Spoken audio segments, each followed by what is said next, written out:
लोग डिस्कस करने वाले हैं इंट्रोडक्शन ऑफ एक्सरसाइज 2.2। मैं यहाँ साइड में नोट कर देता हूँ।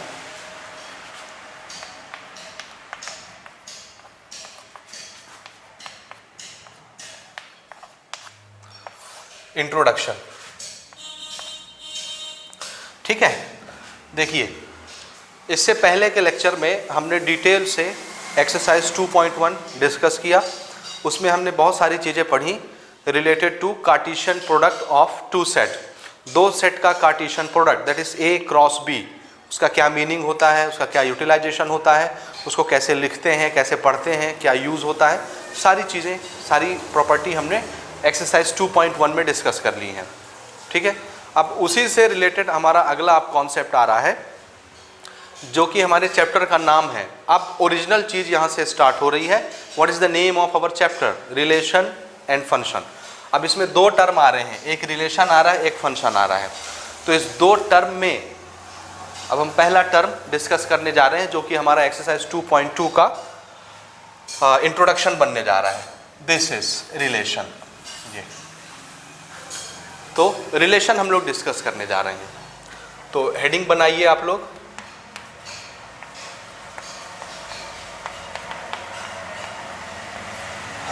रिलेशन,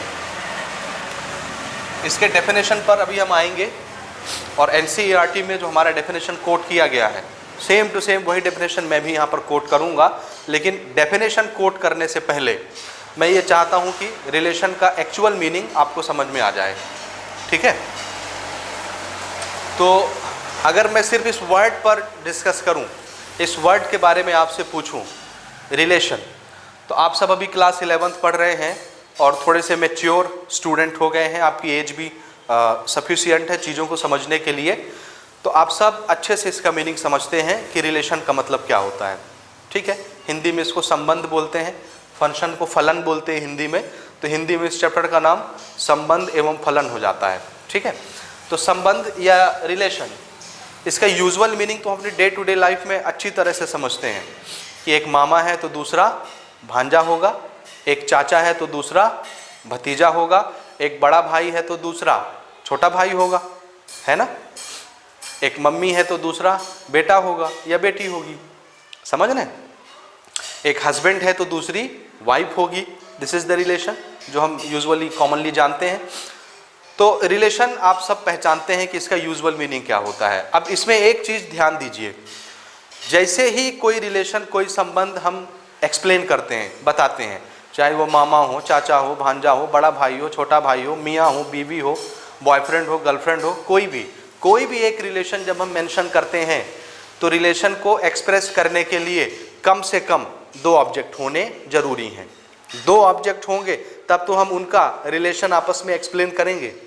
अगर कोई एक ऑब्जेक्ट हो तो एक ऑब्जेक्ट का रिलेशन हम नहीं बता सकते। तो एक चीज़ आपके दिमाग में बिल्कुल बैठ जानी चाहिए, क्या? कि जब भी रिलेशन बताने की बारी आएगी कम से कम कितने ऑब्जेक्ट चाहिए? दो। जब दो होंगे तब हम बताएंगे कि ये इसका बड़ा भाई है या ये इसका छोटा भाई है, समझ रहे। तो रिलेशन बताने के लिए हमको कम से कम मिनिमम कितने ऑब्जेक्ट चाहिए? दो। पहली शर्त तो ये हो गई। दूसरी चीज रिलेशन में हम क्या बताते हैं कि ये रहा पहला ऑब्जेक्ट, ये रहा दूसरा ऑब्जेक्ट। तो पहले ऑब्जेक्ट का दूसरे ऑब्जेक्ट के साथ क्या रिलेशन है, ठीक है। क्या रिलेशन? एक तो रिलेशन बताना है कि कौन सा रिश्ता है, चाचा है, मामा है, जितने मैंने भी बताए, क्या रिश्ता है। तो पहला सवाल तो ये हो गया कि अगर दो ऑब्जेक्ट है तो इन दोनों के बीच में रिश्ता क्या है, संबंध क्या है, रिलेशन क्या है। दूसरी चीज, किसका किसके साथ क्या रिलेशन है, यानी ये इसका मामा है या ये इसका मामा है, कौन किसका मामा है। तो इसमें फिर से दो वर्ड इन्वॉल्व हो जाएंगे, कौन किसका। समझिएगा, ध्यान से समझना एक एक बातें जो मैं एक्सप्लेन कर रहा हूं। पहली चीज तो क्या बतानी है कि क्या रिश्ता है, ठीक है। अब हमने रिश्ता बोला, चलो मामा भांजे का रिश्ता है, तो फिर कौन मामा है कौन भांजा है, दो ऑब्जेक्ट चाहिए। ये वाला मामा है या ये वाला मामा है, कौन भांजा है, ये भांजा है या ये भांजा है। तो कौन किसका, कौन मामा बनेगा कौन भांजा बनेगा। तो ये दो वर्ड समझ में आ रहे हैं, कौन और किसका, ठीक है। तो ये दो चीजें याद रखिएगा कि कोई भी रिलेशन मेंशन करने के लिए हमको कम से कम दो ऑब्जेक्ट चाहिए। अगली बात, कौन सा रिश्ता है, क्या रिलेशन है वो बताना है। दूसरा, इसका इसके साथ रिलेशन बता रहे हैं या इसका इसके साथ रिलेशन बता रहे हैं, पहले ऑब्जेक्ट का दूसरे ऑब्जेक्ट के साथ या दूसरे ऑब्जेक्ट के पहले ऑब्जेक्ट के साथ, किसके रेस्पेक्ट में आप रिलेशन को बता रहे हैं, ये दो चीज़ें आपको समझनी है। अब यहाँ तक मेरा ख्याल है मेरी बातें आपको समझ में आ गई होंगी। तो चलिए एक एग्जांपल से इसको प्रोसीड करते हैं, बाद में एनसीईआरटी का हम स्टेटमेंट कोट करेंगे और डिटेल से इसको समझेंगे। याद रखना ये बहुत इंपॉर्टेंट टॉपिक है जो हम डिस्कस करने जा रहे हैं आज के लेक्चर में, तो बहुत ध्यान से इसको आप समझेंगे। डेफिनेशन पर हम बाद में आते हैं। सबसे पहले एक एग्जाम्पल से मैं आपको समझाता हूँ, देखना, ध्यान से देखते जाना ना। अभी इससे पहले हमने सेट पढ़ा है, तो सेट के ही एग्जांपल्स यहाँ पर हम कंसीडर कर रहे हैं। सपोज एक सेट हमने लिया, हम सेट की भाषा में ही रिलेशन बताएंगे और फंक्शन पढ़ेंगे, सेट की भाषा में। अब सेट पूरा चैप्टर आप पढ़ाए हैं, मैंने मामा भांजा, मियाँ बीबी, बॉयफ्रेंड गर्लफ्रेंड, ये मैंने एग्जाम्पल के तौर पर बोला था। यहाँ पर वो सारी चीज़ें नहीं आएंगी, पढ़ना हमको सेट का रिलेशन है, सेट के लिए रिलेशंस और फंक्शन पढ़ने हैं, ठीक है।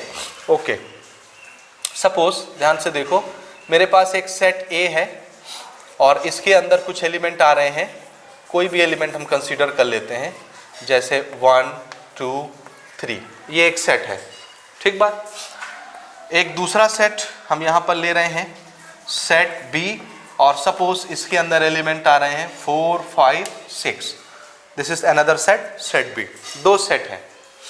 तो जब भी हम रिलेशन की बात करेंगे, सेट के लिए बात करेंगे, तो सेट में रिलेशन का इंट्रोडक्शन कहाँ पर है, किसका रिलेशन, ठीक है। तो याद रखिए, जब भी हम रिलेशन की बात करेंगे सेट के लिए, तो हम बोलेंगे इस सेट का इस सेट के साथ रिलेशन, या इस सेट का उस सेट के साथ रिलेशन।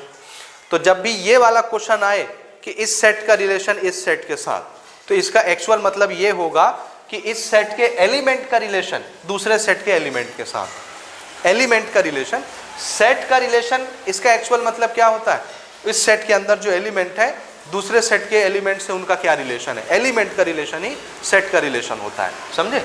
तो जब भी हम ये बात करेंगे कि इस सेट के एलिमेंट का दूसरे सेट के एलिमेंट के साथ क्या रिलेशन है, जैसे सेट ए के एलिमेंट कौन कौन है 1 2 3, सेट बी के एलिमेंट कौन है 4 5 6, तो हम बोलेंगे कि सेट ए के अंदर ये 3 एलिमेंट आ रहे हैं 1 2 3, तो इस एलिमेंट 1 का रिलेशन दूसरे सेट के एलिमेंट 4 5 6 के साथ, 1 का क्या रिलेशन है 4 के साथ, 5 के साथ, 6 के साथ।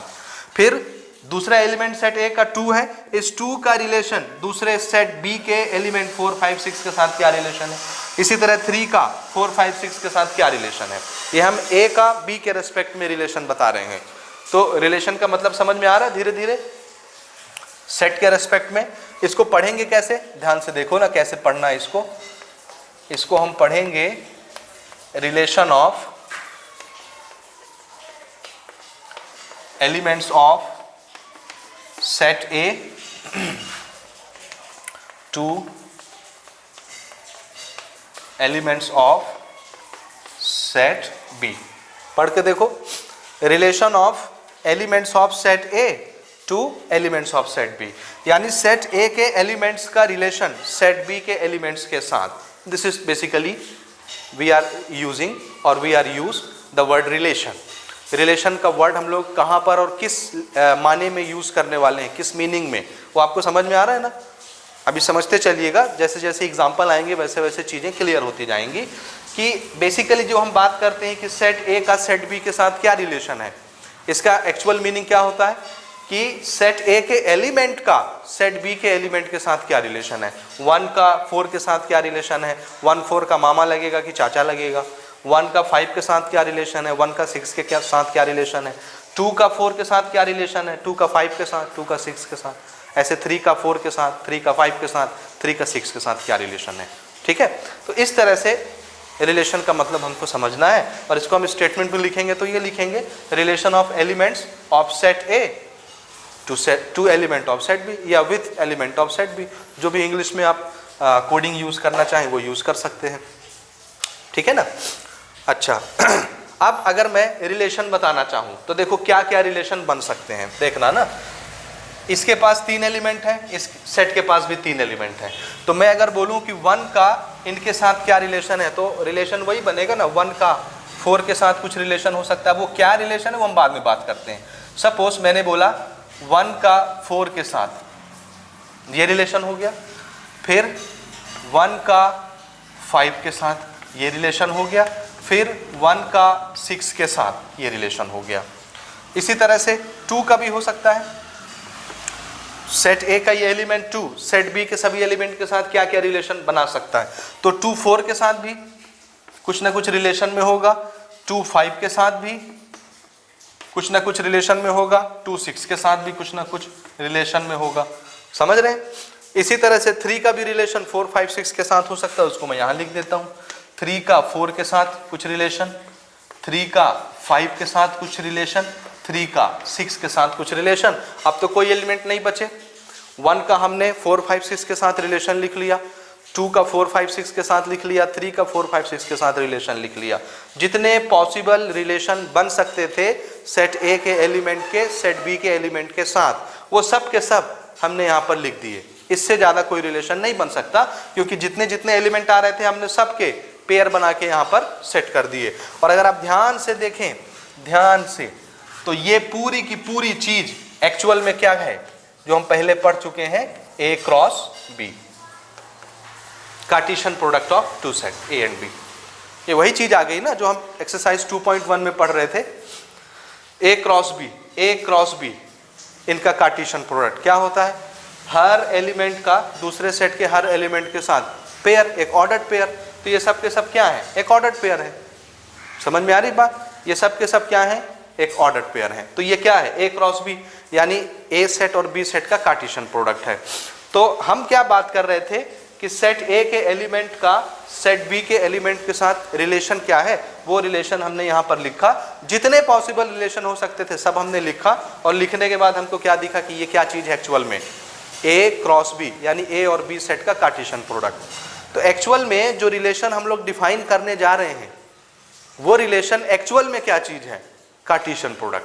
तो जो हम एक्सरसाइज 2.1 में पहले पढ़ाए हैं, ए क्रॉस बी के नाम से या ए सेट बी सेट का कार्टेशियन प्रोडक्ट के नाम से, जिसके अंदर हम ऑर्डर्ड पेयर लिखते आ रहे थे, तो वो सब के सब ऑर्डर्ड पेयर किस चीज को रिप्रेजेंट करते हैं? तो आंसर है रिलेशन को रिप्रेजेंट करते हैं, सेट ए और सेट बी के बीच के रिलेशन को। तो ये जो ऑर्डर्ड पेयर बन रहे हैं, ऑर्डर्ड पेयर, ये सब के सब ऑर्डर्ड पेयर किस चीज को रिप्रेजेंट कर रहे हैं? ध्यान से समझना। देखिए कार्टेशियन प्रोडक्ट के अंदर सिर्फ क्या होते हैं? Ordered pair. तो ऑर्डर्ड पेयर अभी हमने किस लैंग्वेज में लिखा? रिलेशन के लैंग्वेज में। सभी ऑर्डर्ड पेयर जितने पॉसिबल रिलेशन ए और बी के एलिमेंट के बन सकते थे सब के सब हमने यहाँ पर कोट कर दिए। और ये एक्चुअल में क्या चीज है? Ordered pair.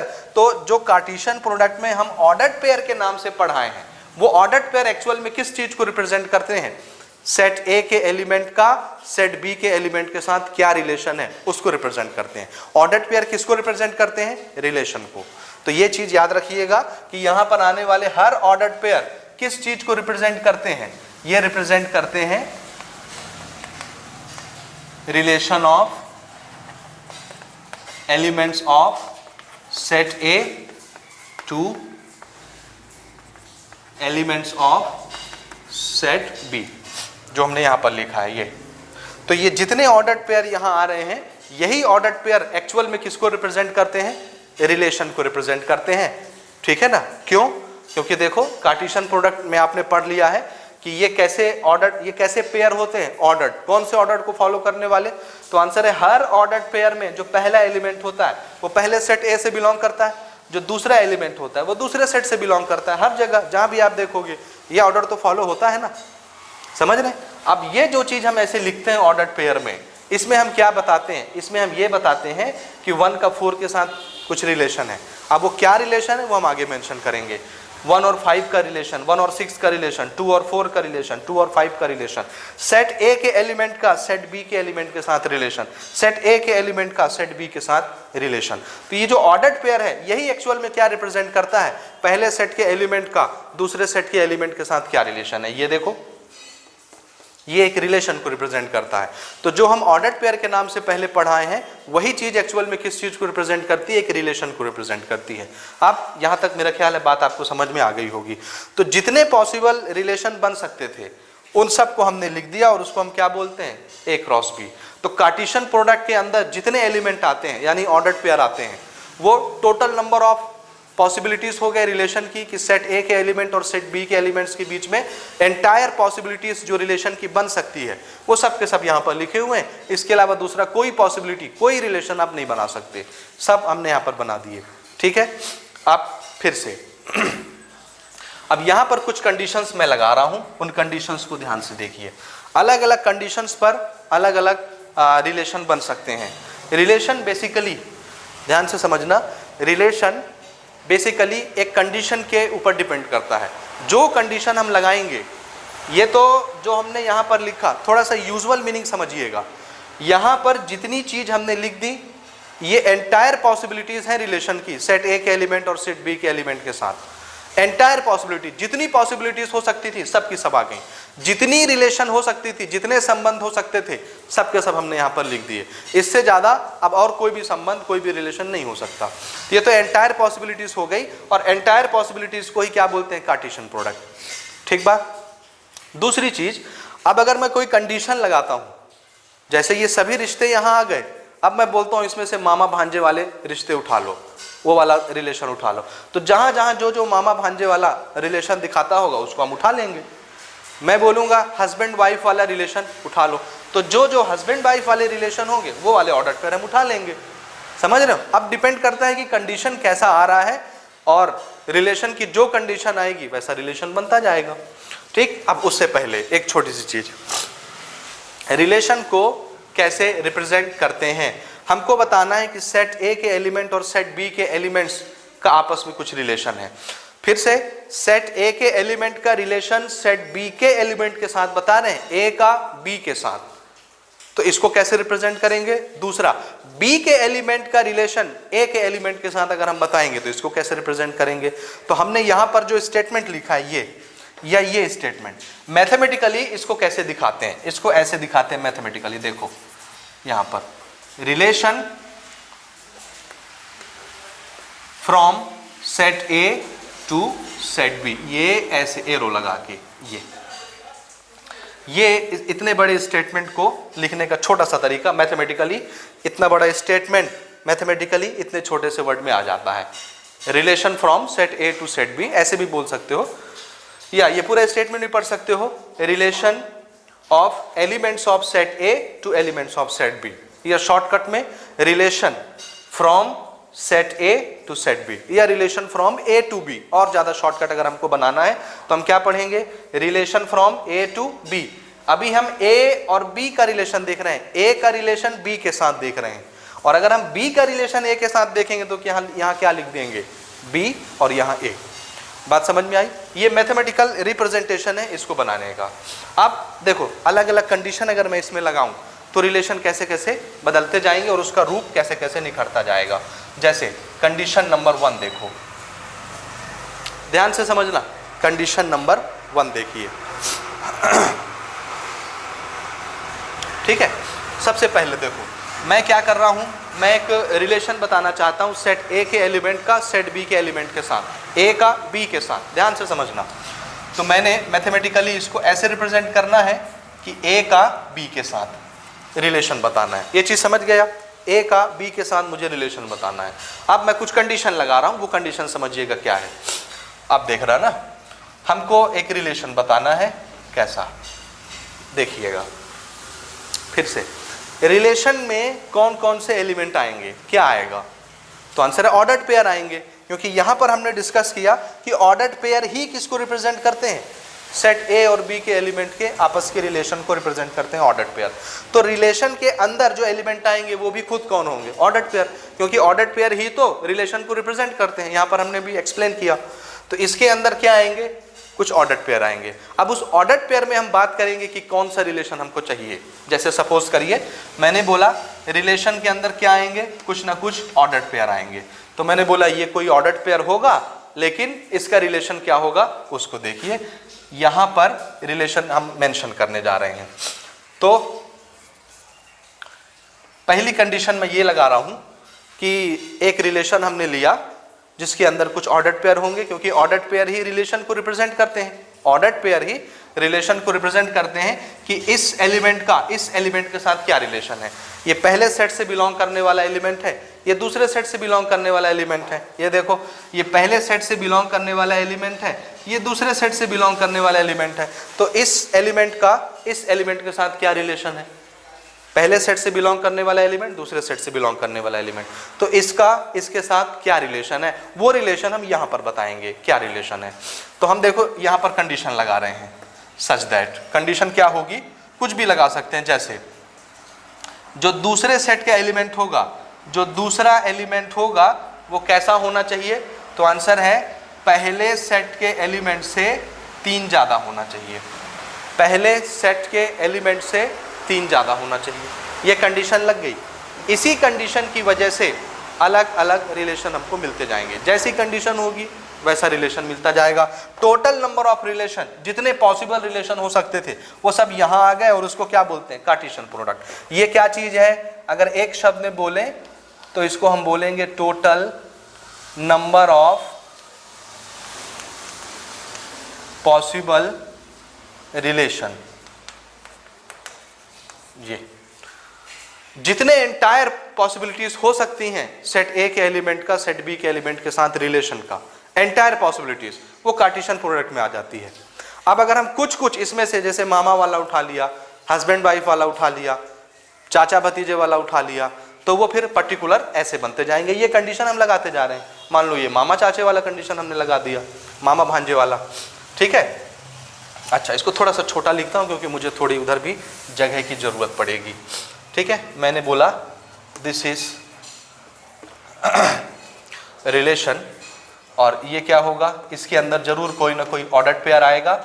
और इस ऑर्डर्ड पेयर की खासियत क्या होगी कि दूसरा एलिमेंट जो है उसका रिलेशन पहले एलिमेंट के साथ क्या होगा कि वो पहले एलिमेंट से 3 ज्यादा होगा, ठीक है। वेयर ये भी हम बता सकते हैं कि पहला एलिमेंट सेट ए से बिलोंग करेगा और दूसरा एलिमेंट सेट बी से बिलोंग करेगा। ये तो लिखना आपको आता है ना, पहले भी आप यूज कर चुके हैं। ये लिखना तो आपको आता है, पहले भी आप यूज कर चुके हैं इसको, तो इसमें ज़्यादा कोई प्रॉब्लम आपको नहीं होगी। बात समझते जाना। हमने यहाँ पर कंडीशन क्या लगा दी, ये सिंबल, आप घबराइएगा नहीं, ये सिंबल किसके लिए यूज होता है? वेयर के लिए, ठीक है ना। तो कंडीशन हमने ये लगाई है, रिश्ता हमने ये उठाया मामा भांजा, यानी ये मामा होगा ये भांजा होगा, भांजा मामा। तो बात ये है कि ये पहले सेट का एलिमेंट है, ये दूसरे सेट से बिलोंग करने वाला एलिमेंट है। तो हमने शर्त ये लगाई है कि आप ऐसे रिश्ते उठाइए, ऐसे रिलेशन उठाइए। रिलेशन को कौन रिप्रेजेंट करता है? Ordered pair. ये ordered pair, ordered pair, ordered pair. अब ऐसे ऑर्डर्ड पेयर का कलेक्शन उठाइए जिसमें दूसरा एलिमेंट कैसा होना चाहिए? पहले एलिमेंट से 3 ज्यादा होना चाहिए। अब ध्यान से देखना, ध्यान से देखना। हमने बोला अगर मैं पहला एलिमेंट, देखो रिलेशन के अंदर एलिमेंट क्या आएंगे? ऑर्डर्ड पेयर, क्योंकि ऑर्डर्ड पेयर ही रिलेशन को रिप्रेजेंट करते हैं, तो ये ऑर्डर्ड पेयर आएंगे। मैंने बोला मैंने पहला एलिमेंट लिया 1, देखो सेट ए से बिलोंग करता है 1, करता है। तो दूसरा एलिमेंट y क्या आएगा? ये पहले सेट से बिलोंग करेगा, यहाँ दूसरे सेट से बिलोंग करने वाला एलिमेंट लिखेंगे। तो दूसरा एलिमेंट कितना होगा? दूसरा एलिमेंट की खासियत क्या है? पहले से 3 ज्यादा होना चाहिए। तो मैंने x कितना लिया है? 1, तो दूसरा कितना हो जाएगा? 4, 1,4। ये बन गया ना ऑर्डर्ड पेयर। ये एक रिलेशन को रिप्रेजेंट कर रहा है। दूसरा, अगर मैं पहले सेट का एलिमेंट 2 ले लूं, ये पहले सेट का एलिमेंट 2, तो दूसरे सेट का एलिमेंट कितना हो जाएगा? 2 + 3, दूसरे सेट का एलिमेंट 5। ये अगर मैं पहले सेट का एलिमेंट 3 ले लूं, पहले सेट का एलिमेंट 3 ले लूं, तो दूसरे सेट का एलिमेंट कितना हो जाएगा? 3 + 3 6। ये अब पहले सेट का एलिमेंट खत्म हो गया तो हमारी गाड़ी भी यहीं रुक गई, ठीक है। ये इतने सारे पॉसिबिलिटीज बन गए, ठीक है ना। सिर्फ 3 बने।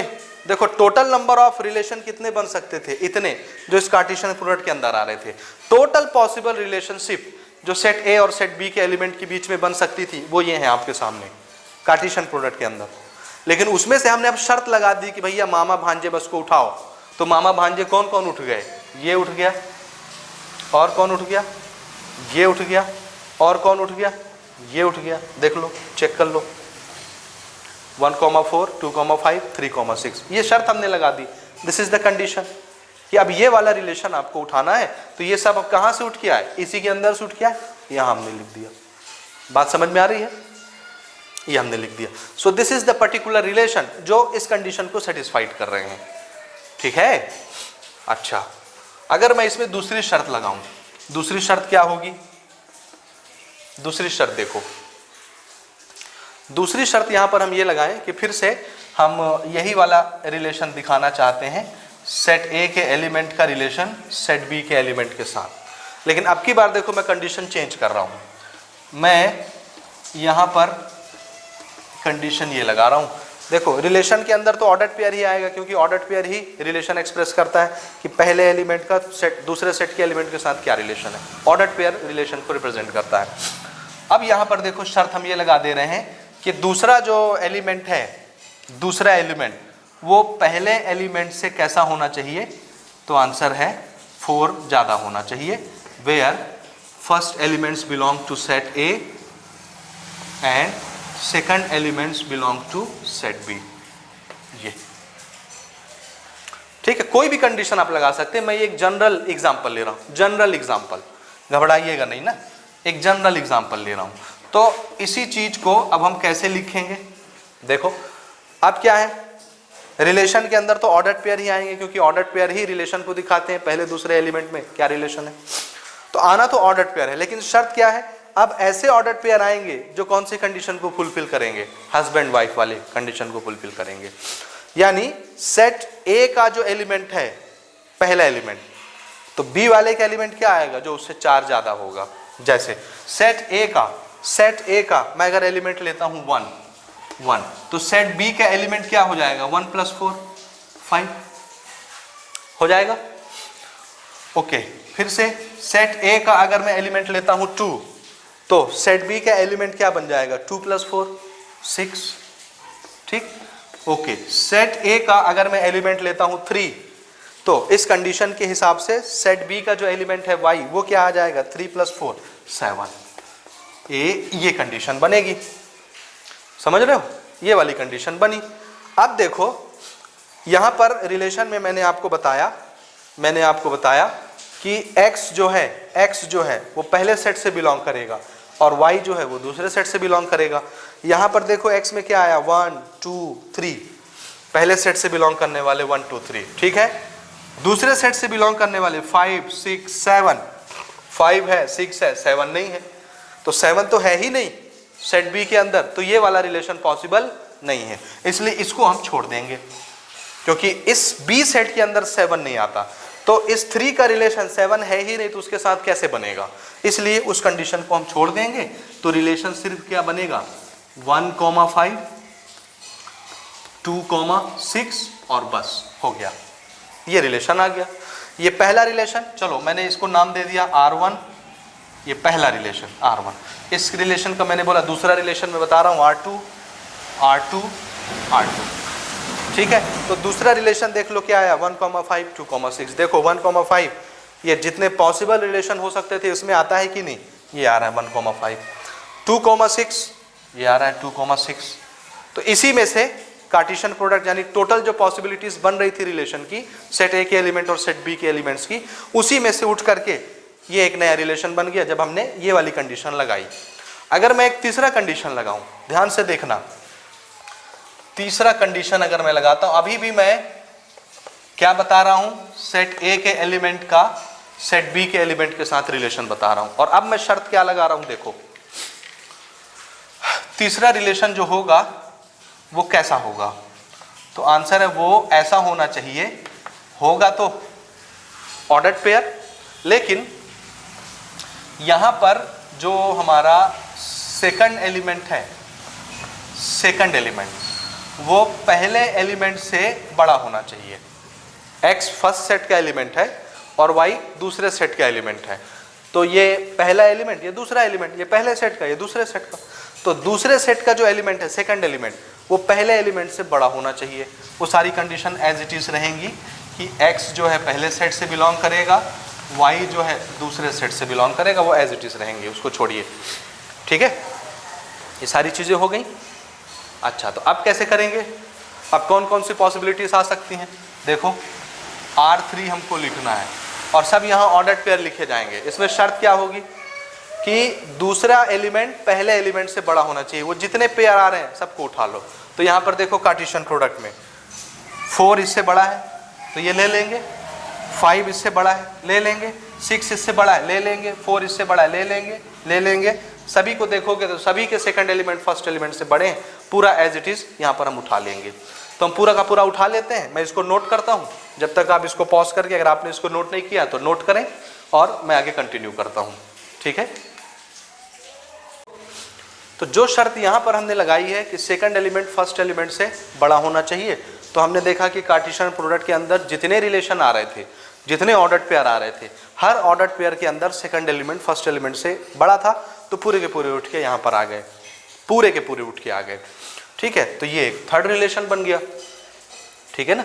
इसका मतलब ये बिल्कुल नहीं है, देखो जितने कार्टेशियन प्रोडक्ट, ये पूरा का पूरा क्या था, Cartesian product of A and B, A cross B, और ये पूरा का पूरा उठ के यहाँ पर आ गया। इसका मतलब ये बिल्कुल नहीं है कि रिलेशन और कार्टेशियन प्रोडक्ट एक ही चीज़ होती है, ऐसा नहीं। अगर एक ही चीज़ होती तो हम इसको 2 बार अलग अलग क्यों पढ़ते, इसको हम वहीं एक्सप्लेन कर देते कि भैया कार्टेशियन प्रोडक्ट को ही रिलेशन बोलते हैं। ये इसके पूरे एलिमेंट उठ के यहाँ पर आ गए, वो इसलिए क्योंकि हमने एक पर्टिकुलर कंडीशन यहाँ पर लगाई है, इसलिए उठ के आ गए। और वैसा हमने एग्जाम्पल ही स्टार्ट किया था, इसलिए उठ के आ गए। अदरवाइज जो हमने ये कंडीशन बनाई तो उसमें तो सिर्फ 3 ही एलिमेंट उठ के आए। जब हमने ये वाला रिलेशन उठाया तो सिर्फ 2 एलिमेंट उठ के आए। हमने जब ये कंडीशन रखी तब इसमें सब उठ के आ गए। अगर मैं इसका उल्टा एक कंडीशन ले लूं, देखो चौथा कंडीशन, अभी भी मैं सेट ए का सेट बी के साथ रिलेशन बता रहा हूं, ये चौथा रिलेशन। और चौथा रिलेशन ये है x, y, जहां पर मैं ये बोल रहा हूं कि जो पहला एलिमेंट है वो दूसरे एलिमेंट से बड़ा होना चाहिए। x is greater than y where x belong to set a and y belong to set b। अब मैंने शर्त क्या लगाई है, first element should be greater than 1। तो देखो टोटल पॉसिबिलिटीज तो यही थी ना। अब यहां पर पहला एलिमेंट दूसरे से बड़ा है क्या, 1 4 से बड़ा है क्या, नहीं। तो 1 5 से भी बड़ा नहीं होगा, 6 से भी बड़ा नहीं होगा। 2 4 से बड़ा है क्या, नहीं है। तो 2 जब 4 से बड़ा नहीं है तो 5 से भी बड़ा नहीं होगा, 6 से भी बड़ा नहीं होगा। तो ये सब के सब छूट गए, नहीं ले सकते, क्योंकि इसका पहला एलिमेंट दूसरे एलिमेंट से छोटा है। और यहाँ हमने शर्त क्या लगाई है कि पहला एलिमेंट दूसरे एलिमेंट से बड़ा होना चाहिए। तो ये तीनों छूट गए। 2 जब 4 से बड़ा नहीं है तो 5 से भी नहीं होगा, 6 से भी नहीं होगा, ये भी छूट गया। 3 जब 4 से बड़ा नहीं है तो 5 से भी बड़ा नहीं होगा, 6 से भी बड़ा नहीं होगा, ये भी छूट गया, कुछ नहीं आया। सेट ए के एलिमेंट का सेट बी के एलिमेंट के साथ कोई भी रिलेशन नहीं बना, क्योंकि हमने जो कंडीशन मांगी थी वो कंडीशन पूरी नहीं हुई, ठीक है ना। कंडीशन क्या बनाया था हमने, बेटी की उम्र माँ की उम्र से बड़ी होगी।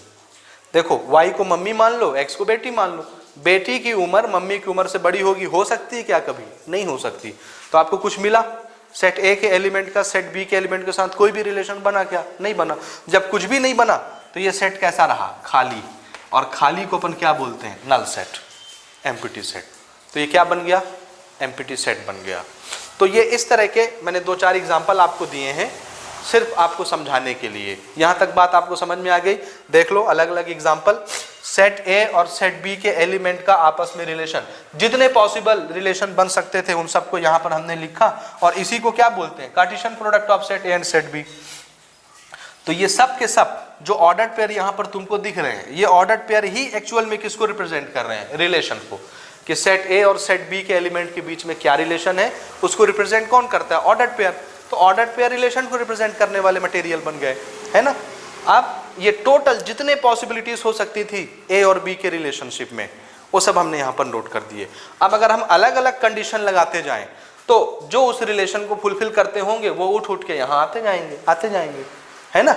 अब एक चीज जो नोटिस करने वाली चीज है वो ध्यान से समझना, क्योंकि अब हम जा रहे हैं डेफिनेशन की तरफ। डेफिनेशन क्या समझाना चाहता है उसको समझिए। अब मुद्दे पर आते हैं। मुद्दा ये है कि देखो हमने पहली शर्त क्या लगाई थी, पहला रिलेशन कौन सा उठाया था, दूसरा एलिमेंट पहले एलिमेंट से 3 ज्यादा होना चाहिए। तो जो इस शर्त को पूरी कर रहे थे वो वाले हमने एलिमेंट उठा के यहाँ रख दिए, ऑर्डर्ड पेयर यहाँ पर रख दिए, वो सब रिश्ते यहाँ पर आपको नजर आ रहे हैं, वो सारे रिलेशंस यहाँ पर दिख रहे हैं। लेकिन ये 1,4, 2,5, 3,6 कहाँ से निकले? यहीं से निकल के आए। ये तो ओवरऑल था ना, पूरा यूनिवर्सल सेट था, इसके लिए तो यूनिवर्सल सेट ही है। तो ओवरऑल जितने इंटायर पॉसिबिलिटीज थी वो सब यहाँ थी, इसी में से निकल के ये बना। यानी इस R1 जो पहला रिलेशन मैंने बताया, इसके अंदर जितने एलिमेंट आए वो कहाँ से आए? यहीं से उठ के आए। समझ रहे? तो हम इसको क्या बोलते हैं कि this set is a subset of this set. A cross B का ये सबसेट हुआ कि नहीं हुआ? इसको थोड़ा धैर्य रख के समझो। सबसेट का मीनिंग हम किन लैंग्वेज में यूज करते हैं? जब एक सेट के एलिमेंट दूसरे सेट के एलिमेंट सेम हो, या ऐसे बोलें कि इस सेट के एलिमेंट दूसरे सेट से भी बिलोंग करते हो, तो ये वाला सेट दूसरे सेट का सबसेट कहलाता है। तो देखो ना, R1 के एलिमेंट 1,4, 2,5, 3,6 कहाँ बिलोंग कर रहे हैं? A क्रॉस B वाले सेट से बिलोंग कर रहे हैं। 1,4, 2,5, 3,6 बिलोंग कर रहे हैं, इसलिए R1 क्या कहलाएगा? A क्रॉस B का सबसेट कहलाएगा। समझ में आया? इसको मैं यहाँ पे नोट कर रहा हूँ। R1 जो है वो क्या है? Subset of A cross B, है कि नहीं? इसी तरह R2 को देखो, 1,5, 2,6 ये भी कहाँ से निकले हैं? यहीं से निकले, क्योंकि जितने पॉसिबल रिश्ते संभव थे वो सब के सब तो हमने यहाँ लिख दिए। अब इसी में से टोटल यही था, इसी टोटल में से मैं एक बार आपसे पूछ रहा हूँ मामा भांजे वाला रिश्ता बताओ, तो वो यहीं से उठ के आप बताओगे ना, उठा के। एक बार मैं पूछ रहा हूँ चाचा भतीजे वाला बताओ, तो यहीं से उठा के बताओगे। एक बार मैं बोल रहा हूँ हस्बैंड वाइफ वाला बताओ, तो यहीं से उठा के बताओगे। तो सब तो यहीं से उठा रहे हो, और जो सब यहीं से उठ रहे हैं तो सब क्या कहलाएंगे? सबसेट इसी के, इसी सेट के सबसेट कहलाएंगे। तो ये भी कहाँ से आया? यहीं से आया। तो R2 भी क्या कहलाएगा? Subset. R2 is also subset of A cross B। इसी तरह R3 वाला भी, ये तो पूरा का पूरा उठ के आ गया, जितना एंटायर रिलेशन था ये पूरा का पूरा उठ के आ गया। तो ये तो A क्रॉस B ही है कि नहीं? और आप ये पढ़ चुके हैं कि every set is a subset of itself. Her set अपने आप का सबसेट भी होता है, इसलिए R3 भी क्या होगा? R3 भी सबसेट होगा A क्रॉस B का। और R4 एम्प्टी सेट, तो ये भी आपने पहले पढ़ लिया सेट के चैप्टर में कि एम्प्टी सेट, वॉइड सेट या नल सेट, तीनों इसी के नाम है। ये तीनों एक ही चिड़िया के नाम है। और आप ये पढ़ चुके हैं कि एम्प्टी सेट हर सेट का सबसेट होता है, हर सेट के अंदर एम्प्टी सेट होता ही है, खाली जगह होती ही है। इसलिए R4 भी क्या है? इसी का सबसेट है। R4 is also subset of A cross B। ये चीज समझ में आया? इसका मतलब है मैं इससे जितने रिलेशन बनाऊं, चाहे कंडीशन कुछ भी रखूं, कंडीशन ये रखूं, ये रखूं, ये रखूं, ये रखूं, कुछ भी कंडीशन रखूं, कोई भी रिलेशन बनाऊं, इससे मैं 100 तरह की रिलेशन बना लूं, 100 तरह की रिलेशन बना दूं, R1, R2, R3, R4, R5, R100, कितने भी रिलेशन बनाऊं, वो जितने के जितने रिलेशन बनेंगे वो सब के सब इसी में से निकल के बनेंगे। इसलिए रिलेशन सब कहां से निकल के बन रहे हैं? A क्रॉस B से। इसलिए जितने रिलेशन बनेंगे वो सब के सब रिलेशन क्या कहलाएंगे? कार्टेशियन प्रोडक्ट के सबसेट कहलाएंगे। ये चीज समझ में आया? सबसेट कहलाएंगे। यहां तक समझ गए? जितने रिलेशन भी बनते हैं वो सब के सब क्या कहलाते हैं? जो आपने 2.1 में कार्टेशियन प्रोडक्ट पढ़ा है उसी के सबसेट कहलाते हैं। और बस इसी बात को तो एनसीईआरटी ने डेफिनेशन बनाया है। और अब मैं डेफिनेशन यहां पर कोट करता हूं और आपको बड़े मजे से समझ में आएगा। तो अगर अभी तक आपने इसको नोट नहीं किया है तो पॉज करके इसको नोट करो या स्क्रीनशॉट ले लो। और अब मैं यहाँ पर डेफिनेशन कोट करता हूँ और एक बार फिर से इसको हम रिवाइज करते हैं। ठीक है, नोट करें इसको जल्दी से। एनसीईआरटी का कोटेशन नोट किया है यहाँ पर, रिलेशन का डेफिनेशन। बहुत खूबसूरत डेफिनेशन है, बहुत शानदार डेफिनेशन है। ऐसी डेफिनेशन कोट करते हैं एनसीईआरटी वाले कि आप उसमें गलती नहीं निकाल सकते। ठीक है ना? देखो, जो चीज़ें अभी हमने इतनी देर में, आधे घंटे में एक्सप्लेन की, वो सिर्फ वो एक लाइन में फ्रेम कर देते। एक लाइन में फ्रेम हो गया जिसको मैंने आधा घंटा लेके आपको समझाया। क्या? देखो रिलेशन का definition, a relation R from a non empty set A. Non empty set A का क्या मतलब है? ए के अंदर कुछ एलिमेंट होने चाहिए, यानी किसकी बात हो रही है? एलिमेंट ऑफ सेट ए की बात हो रही है। To a non empty set B. What is the meaning of non empty set B? Set B के अंदर कुछ एलिमेंट होने चाहिए। तो बात वही हो रही है, a relation R from non empty set A to non empty set B, यानी सेट ए के एलिमेंट का सेट बी के एलिमेंट के साथ रिलेशन क्या होगा? It is a subset of Cartesian product A cross B, यानी का ए क्रॉस बी के जितने भी ये पॉसिबल रिलेशन बन रहे थे इसके अंदर, ए के एलिमेंट और बी के एलिमेंट के बीच का रिलेशन क्या होगा, तो आंसर है सबसेट होगा किसके, उसी Cartesian product A cross B के। ये देखो सब सबसेट्स होंगे। यहां पर हमने एक्सप्लेन किया कि जो भी रिलेशन होगा R1 R2 R3 R4 R5 R6 R7, जो भी रिलेशन हम स्पेसिफाई करेंगे कि आप किस रिलेशन के बारे में बात कर रहे हैं, कौन से कंडीशन के बारे में बात कर रहे हैं। तो कहने का मतलब वही है कि कोई भी रिलेशन, ए रिलेशन का मतलब कोई भी रिलेशन, मामा भांजा हस्बैंड वाइफ, कोई भी रिलेशन, जैसे ये कंडीशन, कोई भी रिलेशन, सेट ए के एलिमेंट और सेट बी के एलिमेंट के साथ कोई भी रिलेशन जो आप बनाएंगे, वो रिलेशन क्या बनने वाला है, Cartesian product A cross B का सबसेट ही बनने वाला है। ये पहली लाइन आपको समझ में आई एनसीईआरटी की, ठीक है। अगली चीज सबसेट की वो खूबसूरती क्या बता रहे हैं, विशेषता क्या बता रहे हैं कि जो भी सबसेट बन रहे हैं, यानी जो भी रिलेशन बन रहे हैं, ये देखो R1 ये, R2 ये, R3 ये, R4 ये, कोई भी रिलेशन बन रहा है, यानी कोई भी सबसेट, हर रिलेशन तो सबसेट है, ए क्रॉस बी का सबसेट है। अब इस सबसेट की खूबसूरती क्या होगी, the subset is derived, subset कैसे बनेगा, subset is derived bye describing A relationship. ये जो सबसेट बन रहे हैं, अलग अलग रिलेशन बन रहे हैं, ये कैसे बनेगा, कैसे डिराइव होगा, तो आंसर है आप जब ये काम करोगे, ये काम क्या है कि पहले एलिमेंट और दूसरे एलिमेंट के बीच, दोनों अलग अलग सेट के एलिमेंट हैं एक्स और वाई, दोनों एलिमेंट के बीच जब आप एक पर्टिकुलर रिलेशनशिप स्पेसिफाई करेंगे तब सबसेट बनेगा। तो सबसेट कैसे डिराइव किया जाएगा, when we describing relationship between first element of set A and second element of set B। यही है first element second element ordered pair में, क्योंकि हम ये अच्छे से जानते हैं कि पहला एलिमेंट पहले सेट से बिलोंग करता है और दूसरा एलिमेंट दूसरे सेट से बिलोंग करता है। तो सबसेट कैसे डिराइव होंगे, जब हम पहले एलिमेंट का दूसरे एलिमेंट के साथ कोई ना कोई रिलेशनशिप स्पेसिफाई करेंगे, और वो सब के सब टोटल रिलेशनशिप तो यहाँ लिखे हुए हैं ए क्रॉस बी के अंदर, इसी में से निकाल के बनाएंगे। तो जितने भी रिलेशन बनेंगे R1 R2 R3 R4, वो सब के सब क्या कहलाएंगे, इसी से निकले हुए इसी के सबसेट कहलाएंगे। बात समझ में आया, ये है बड़ा खूबसूरत सा रिलेशन का डेफिनेशन जो उन्होंने बताया। तो मेरा ख्याल है यहाँ तक बातें आपको क्लियर हो गई होंगी, तो इसको पॉज करिए, नोट करिए, अब इस पर आगे हम फिर से डिस्कस करने वाले हैं। तो ये डेफिनेशन आप अच्छे से नोट कर लीजिए, इसमें आपको कोई भी प्रॉब्लम नहीं होना चाहिए। फिर से एक बात मैं बता दूं, जो हम एक्सरसाइज 2.1 में पहले पढ़ाए हैं, A cross B that is Cartesian product, उसके अंदर जितने पॉसिबिलिटीज हो सकते हैं पेयरिंग के, ऑर्डर्ड पेयर के, वही पॉसिबिलिटीज, वही पेयरिंग एक्चुअल में किस चीज को रिप्रेजेंट करती हैं, रिलेशन को रिप्रेजेंट करती हैं। क्योंकि हर ऑर्डर्ड पेयर के अंदर दो एलिमेंट आते हैं, पहला एलिमेंट पहले सेट से बिलोंग करता है, दूसरा एलिमेंट दूसरे सेट से बिलोंग करता है हर ऑर्डर्ड पेयर के अंदर। तो ये चीज एक रिलेशन हमको बताती है कि इस एलिमेंट का इस एलिमेंट के साथ क्या रिलेशन है। तो ऑर्डर्ड पेयर बेसिकली क्या दिखाते हैं, रिलेशन को दिखाते हैं। वही बात एक्सरसाइज 2.2 के इंट्रोडक्शन में यहाँ पर आ रही है, जिस चीज को आप 2.1 में पहले पढ़ चुके हैं कार्टेशियन प्रोडक्ट के नाम से। अब अलग अलग रिलेशन रखोगे, अलग अलग कंडीशन रखोगे, तो अलग अलग आपको सबसेट मिलते जाएंगे, रिलेशन मिलते जाएंगे, जो कि ए क्रॉस बी के सबसेट्स होंगे। यहाँ तक ओवरव्यू समझ में आ गया। अब इसके आगे की बात मैं करता हूँ, यहाँ तक आप नोट करिए, जल्दी से पॉज करिए, नोट करिए, ठीक है। अब देखो अगली चीज, सिर्फ मैंने डेफिनेशन मिटाया है ना, बाकी चीजें एज इट इज हैं अभी भी।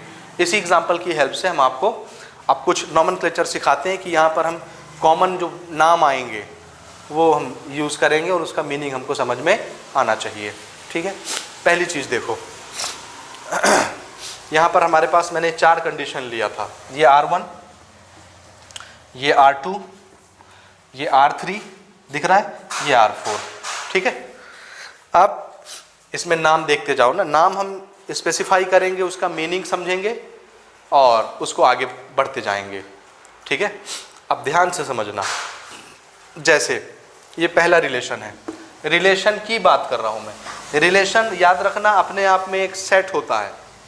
फिर से देखो R1 R2 R3 R4 क्या है, ए क्रॉस बी के सबसेट हैं।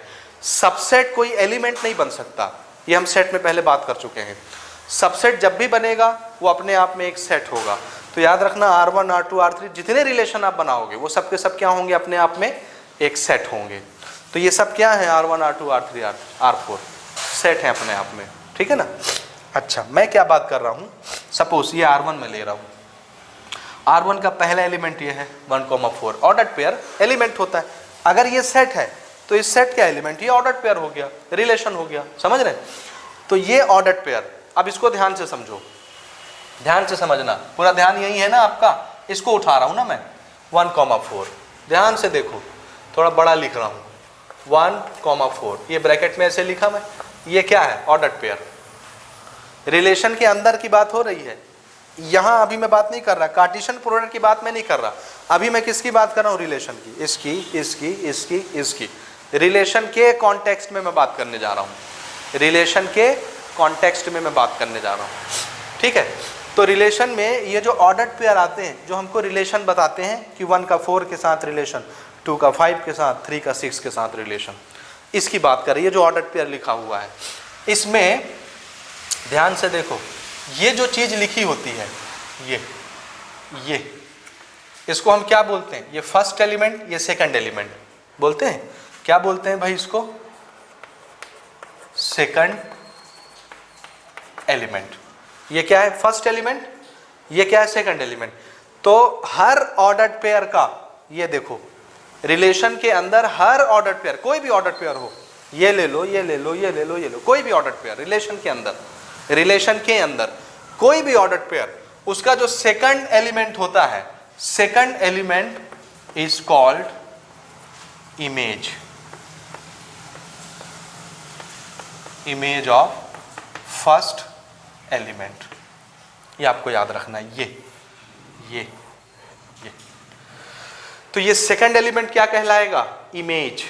नॉमेनक्लेचर समझते जाना देवियों सज्जनों, पहला नाम मैं क्या यूज कर रहा हूं, ये ऊपर कभी मैं मिटाता हूं, थोड़ी सी जगह मुझे चाहिए, ध्यान से समझना एक एक चीज बिल्कुल बारीकी से, ये ठीक है। पहला नाम मैंने कौन सा लिया, इमेज। एक एक चीज का मीनिंग समझते जाओ, व्हाट इज इमेज। तो आंसर है ऑर्डर्ड पेयर के अंदर जो सेकंड एलिमेंट होगा, what we call, this is known as image. क्या बोलते हैं इसको, सेकंड एलिमेंट को इमेज। किस चीज का इमेज, तो आंसर है इसके सामने जो खड़ा है उसका इमेज। कौन खड़ा है, 1, तो 4 को क्या बोलेंगे, दिस इज इमेज ऑफ 1। जैसे मान लो ये एक आदमी है, ये मिरर के सामने खड़ा हुआ, तो मिरर के अंदर उसको अपनी इमेज दिखेगी। जैसे ये तुम खड़े हो, सामने यहाँ पर मिरर लगा हुआ है, तो मिरर के अंदर तुमको अपना चेहरा दिखेगा, तो ये तुम्हारा ही चेहरा होगा ना। तो ये अगर इमेज है तो किसका इमेज होगा, 1 का, क्योंकि 1 सामने खड़ा है। So this is image of first element. First element यहाँ मैंने लिखा है, image of first element. So this is image of 1। इसको इमेज पढ़ते हैं, लेकिन ये किसका इमेज है, 1 का। आया समझ में। सेकंड एलिमेंट को क्या बोलना है, इमेज। किसका इमेज, पहले एलिमेंट का इमेज। और ये जो फर्स्ट एलिमेंट होता है, ये इसको हम बोलते हैं प्री इमेज, इससे पहले वाला image, pre image. Pre image किसका, pre image, pre image of 4, यानी सेकंड एलिमेंट का प्री इमेज, ऐसे बोल सकते हो। ये फर्स्ट एलिमेंट जो है, first element is called pre image. मैं बोल रहा हूं, अगर मेरे लिखे हुए शब्द आपको अच्छे से नहीं दिख रहे हैं तो मैं पढ़ रहा हूं, अच्छे से उसको लिख लेना। Pre image of second element, ठीक है। तो जो पहला एलिमेंट होता है किसी ऑर्डर्ड पेयर का, रिलेशन के अंदर की बात हो रही है, रिलेशन के कॉन्टेक्स्ट में, तो जो पहला एलिमेंट होता है उसको क्या बोलते हैं, प्री इमेज। किसका, सेकंड वाले का प्री इमेज है ये। और दूसरा एलिमेंट इमेज कहलाता है किसका, पहले वाले का इमेज है ये, ठीक है। तो मैंने दूसरा वर्ड कौन सा यूज किया, प्री इमेज। याद रखना, ये सेकंड एलिमेंट के साथ अलाइन होगा और ये फर्स्ट एलिमेंट के साथ अलाइन होगा, ठीक है, ठीक बात। तो किसी भी रिलेशन के अंदर जो ऑर्डर्ड पेयर होगा उसमें पहले वाले एलिमेंट को क्या बोलना है, प्री इमेज। और दूसरे वाले एलिमेंट को क्या बोलना है, इमेज। ये किसका इमेज है, 1 का, और ये किसका प्री इमेज है, 5 का। समझ गए, प्री इमेज अपने सामने वाले का होता है और इमेज अपने सामने वाले का होता है। समझ में आई बात, यहां पर मैंने डिटेल से लिख दिया है। So this is known as image and this is pre image. Clear है ये कॉन्सेप्ट, बोलो बोलो, क्लियर है ये कॉन्सेप्ट? ठीक, अगली चीज समझो, इसको मिटा दूं मैं, मुझे जगह की आवश्यकता है तो इसको मैं मिटा रहा हूं ताकि ज़्यादा कचड़ा ना हो जाए। ठीक है, लिख लिए होगे उम्मीद है मुझे, नहीं लिखे होगे तो फिर पॉज करके थोड़ा सा रिवाइंड करके लिख लेना, पॉज करके दोबारा। ओके अगली चीज समझो, अगली चीज समझो भाई ना। देखो हम अभी किसके रेस्पेक्ट में बात कर रहे हैं, सिर्फ रिलेशन के रेस्पेक्ट में, कार्टेशियन प्रोडक्ट की बात नहीं चल रही भाई, अभी सिर्फ हम बात कर रहे हैं रिलेशन के रेस्पेक्ट में। जितने भी रिलेशन यहाँ पर मैंने लिखे उसकी भाषा में बात कर रहा हूँ मैं। अगली चीज देखो, कोई भी रिलेशन हो, जैसे मान लो एग्जांपल मैं यही ले रहा हूँ या ये ले लेता हूँ, R3 वाला एग्जांपल ले लेता हूँ। ठीक है, इसके अंदर जितने ऑर्डर्ड पेयर हैं, जितने भी ऑर्डर्ड पेयर बन रहे हैं, ये एक ऑर्डर्ड पेयर, दूसरा, तीसरा, चौथा, पांचवा, छठवां, सातवां, आठवां, नौवां, 9 ऑर्डर्ड पेयर बन रहे हैं। अगर ये ऑर्डर्ड पेयर है तो किस ऑर्डर को फॉलो करते हैं, तो आंसर है इसका पहला एलिमेंट पहले सेट से बिलोंग करता है और दूसरा एलिमेंट दूसरे सेट से बिलोंग करता है। पहला एलिमेंट सेट ए से बिलोंग करेगा, दूसरा एलिमेंट सेट बी से बिलोंग करेगा। ये चीज़ तो हम जानते हैं ना बचपन से, हाँ अभी बच्चे ही हो तो बचपन से जानते हैं। अब अगर मैं ये करूं कि मैं एक ऐसा सेट बनाऊं, ऐसा सेट बनाऊं जो किसी रिलेशन के अंदर के जो ऑर्डर्ड पेयर हैं, ध्यान से समझना, मैं एक सेट बनाने जा रहा हूं, एक सेट, और उस सेट के अंदर मैं एलिमेंट रखना चाहता हूं। कौन से एलिमेंट, तो आंसर है किसी रिलेशन के अंदर जो ऑर्डर्ड पेयर हैं, उस ऑर्डर्ड पेयर में से सिर्फ किसको उठाऊं, पहला एलिमेंट, पहला एलिमेंट, पहला एलिमेंट, पहला एलिमेंट, पहला पहला पहला पहला पहला। किसके पहले एलिमेंट को उठा रहा हूं, ऑर्डर्ड पेयर, और किसके अंदर से, रिलेशन के अंदर जो ऑर्डर्ड पेयर है उनके पहले एलिमेंट को अगर उठा के उनका कलेक्शन बनाऊं तो उनके कलेक्शन को हम बोलते हैं डोमेन। नाम सुनो, क्या बोलते हैं, डोमेन। ठीक है, इसका मैं डेफिनेशन भी थोड़ा सा आपको बताता हूं, हालांकि डेफिनेशन की जरूरत नहीं है, आप समझ जाएंगे। इन ए रिलेशन आर, कोई भी एक रिलेशन, 1 2 3 हम गिनती नहीं गिन रहे, कोई भी रिलेशन, किसी भी रिलेशन के अंदर, ये 1 नहीं है ना, कॉमा लगा रहा हूं, किसी भी रिलेशन के अंदर, ऐसे समझ जाना भैया, कॉमा है ये, किसी भी रिलेशन के अंदर the set of all first elements of all ordered pair,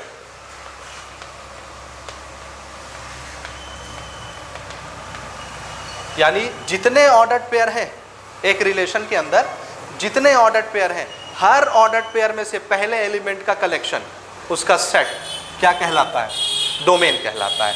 जैसे मैं बात करूं कि मैं इसका डोमेन, या यहीं से स्टार्ट करते हैं, R1 का डोमेन लिखना है मुझे, तो इसको मैं देखो कैसे लिख रहा हूं, डोमेन ऑफ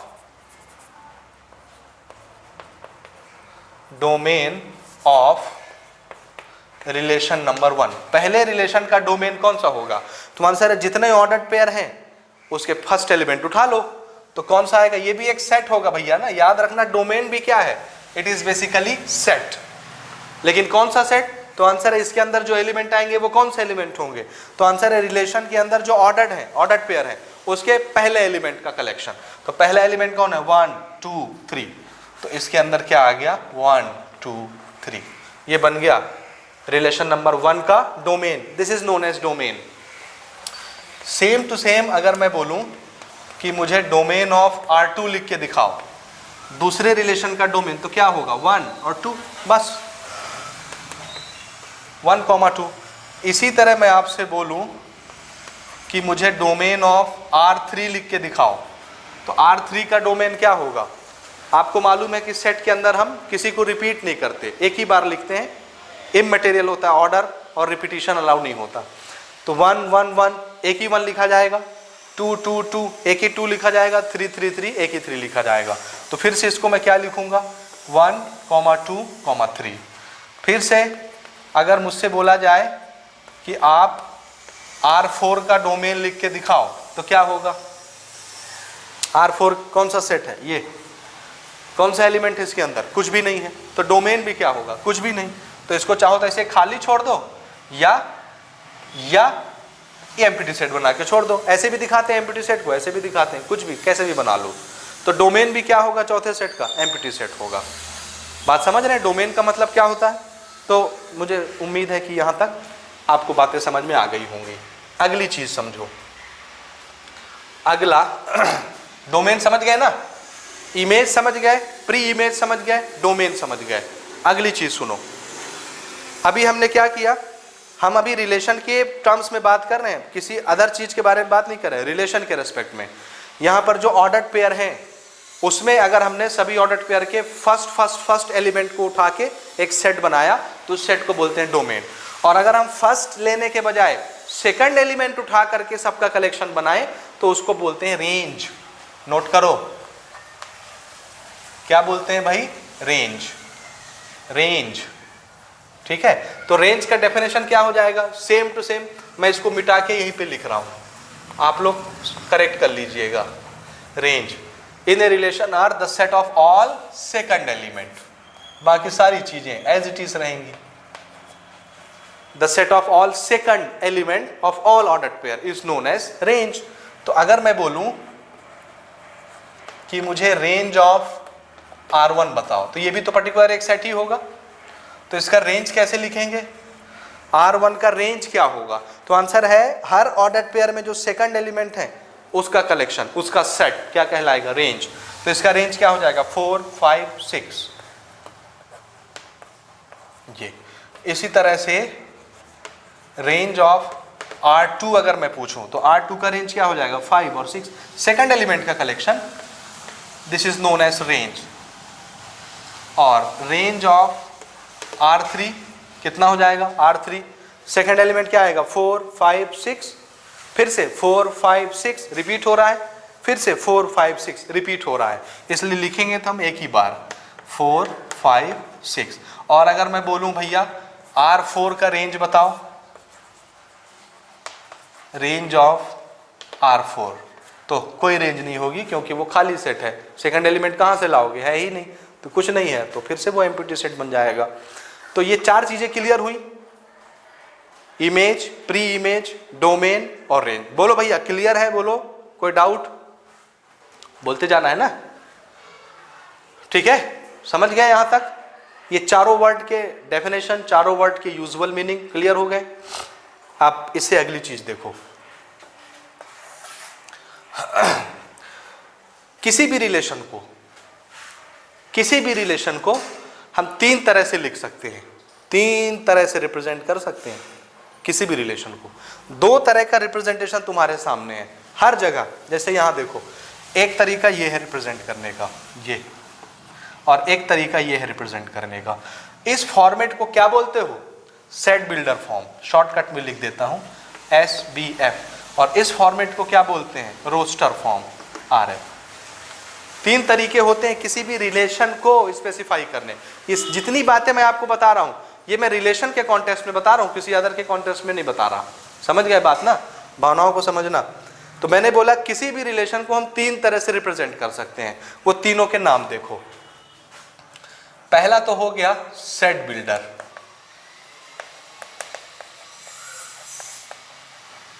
फॉर्म। दूसरा होता है रोस्टर फॉर्म, ये भी तुम यूज करते आ रहे हो, ठीक है। और तीसरा होता है एरो डायग्राम,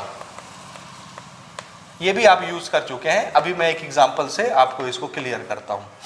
तो दो तो मैं एक्सप्लेन नहीं कर रहा क्योंकि हम यहीं लिख चुके हैं सारी चीजें, दोनों फॉर्मेट हम यूज कर चुके हैं, सेट बिल्डर फॉर्म भी, रोस्टर फॉर्म भी। देखो ना, ये सेट बिल्डर फॉर्म है ना। जब हम लोग स्टेटमेंट और सिंबल की भाषा में कोड वर्ड में बात करते हैं उसको क्या बोलते हैं? Set builder form. और उसी को न्यूमेरिकल्स में लिख देते हैं तो वो रोस्टर फॉर्म हो जाता है। ये देखो, ये है set builder form, set builder form. और ई का है भैया, ये है रोस्टर फॉर्म। इसी तरह से यहाँ पे झांको, ये this is what? Set builder form. और ये क्या है? This is roster form. समझते जाना भावनाओं को।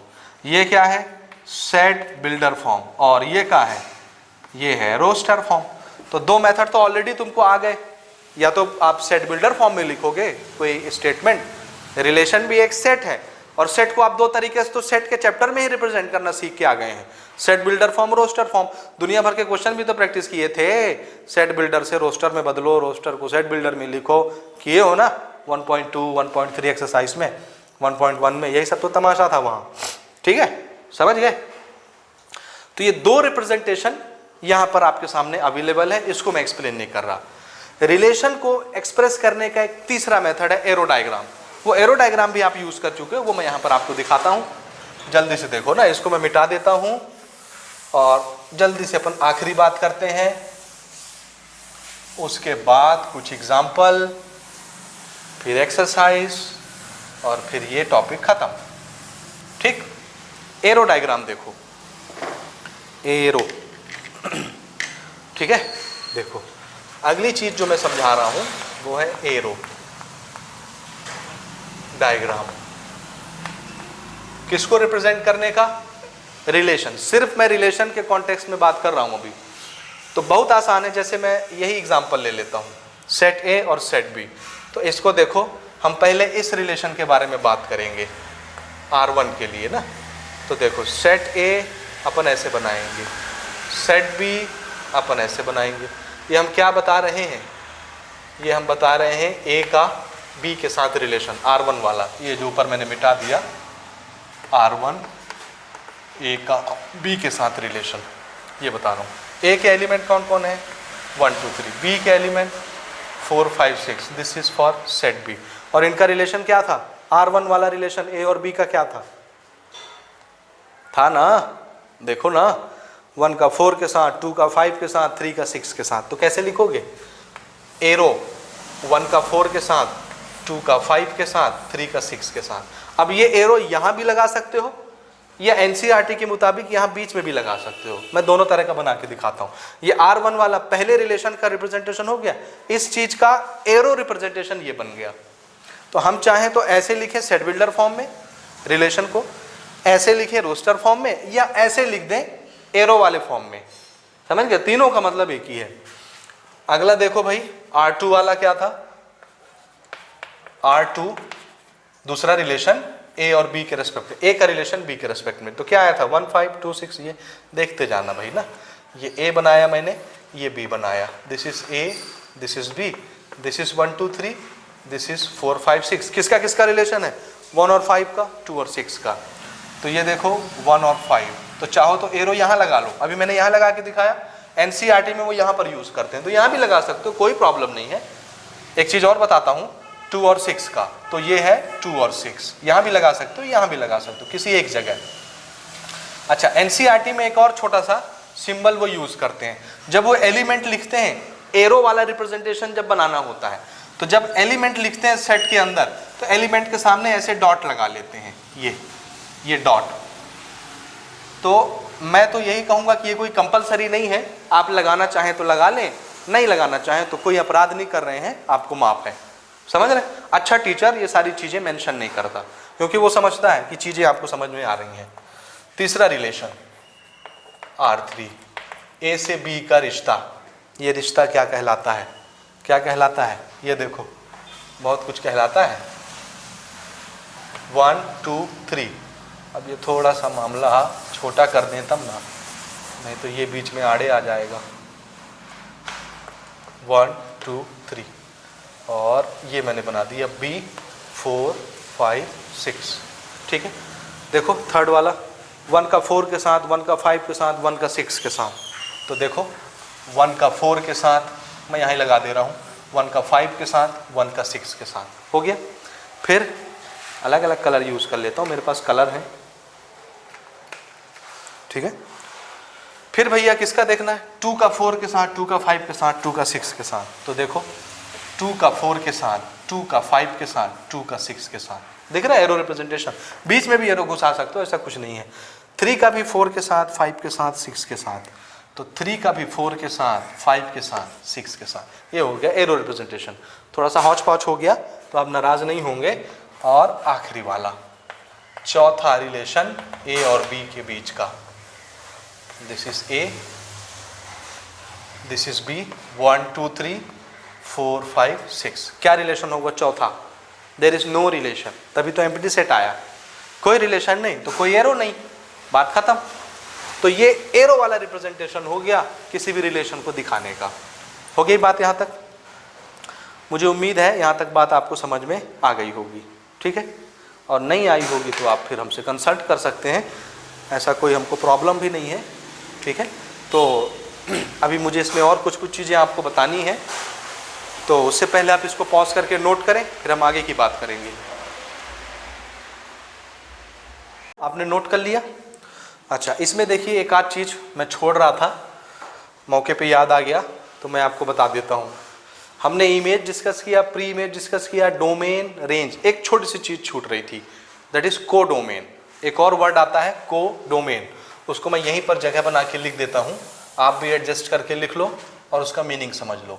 एक तो हमने डिस्कस किया डोमेन, यानी हर ऑर्डर पेयर के पहले एलिमेंट का सेट डोमेन कहलाता है, और same to same order pair में दूसरे एलिमेंट्स का सेट रेंज कहलाता है। और अगली चीज जो हमको डिस्कस करनी थी वो ये था को डोमेन।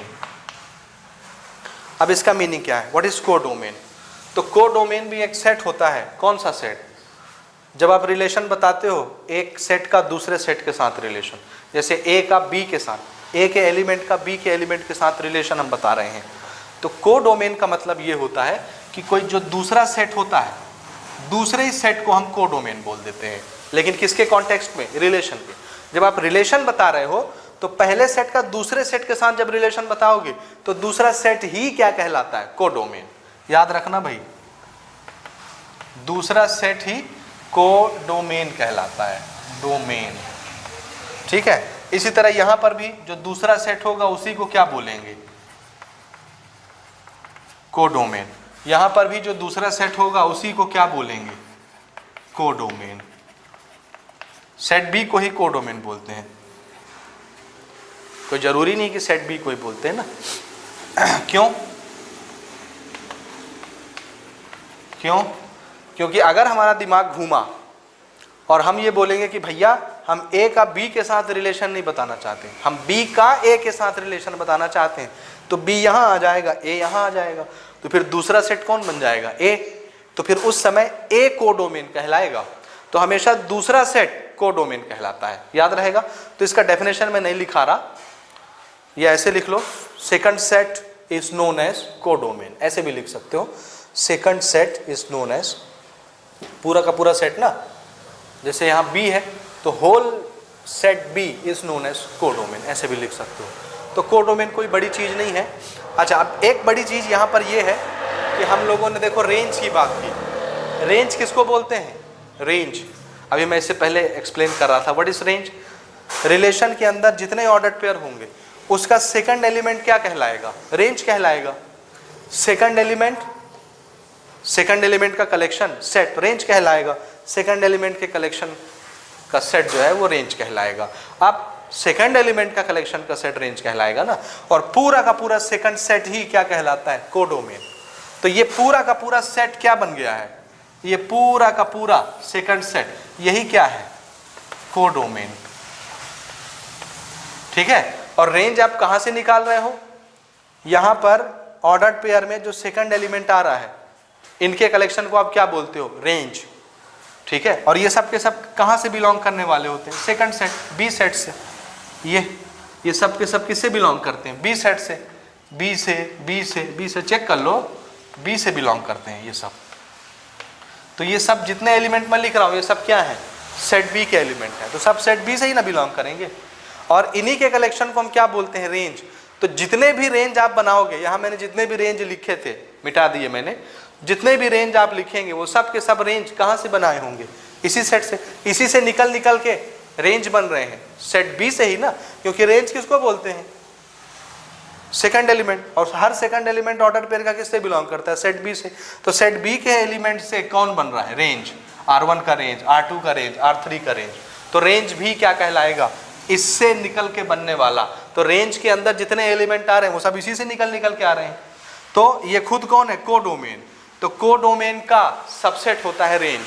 तो इसको कहीं पर लिख लो जगह बना के, मुझे तो जगह दिख नहीं रही है, आप लिख लीजिए अपने शब्दों में।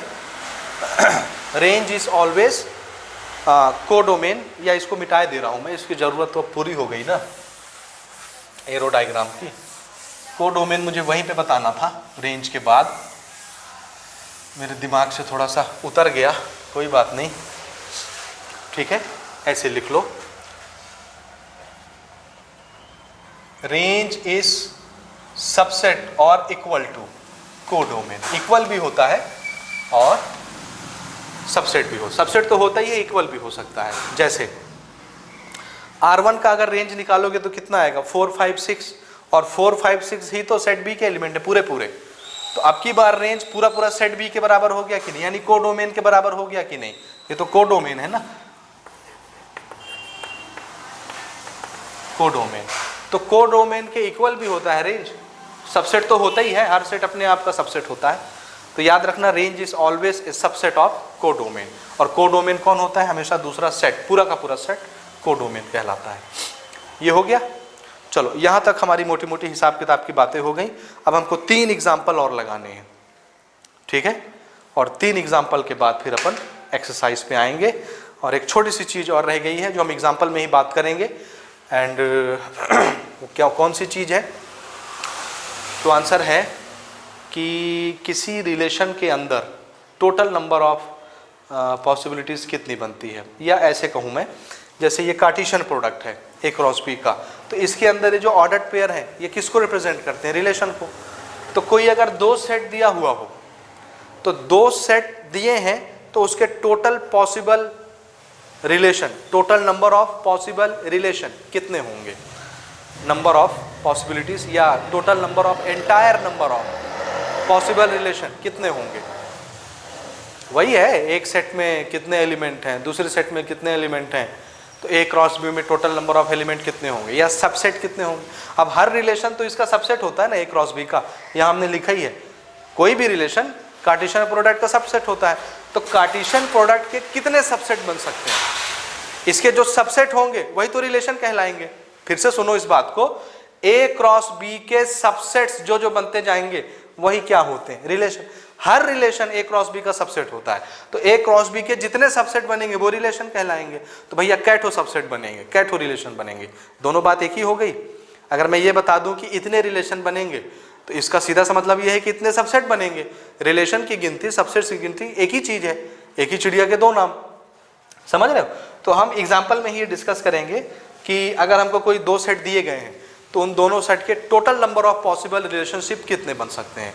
तो हम एग्जाम्पल नंबर 7, 8, 9 डिस्कस करेंगे और उसके बाद एक्सरसाइज बनाएंगे। बिफोर दैट इसको पॉज करिए, नोट करिए और फिर आगे बढ़ते हैं।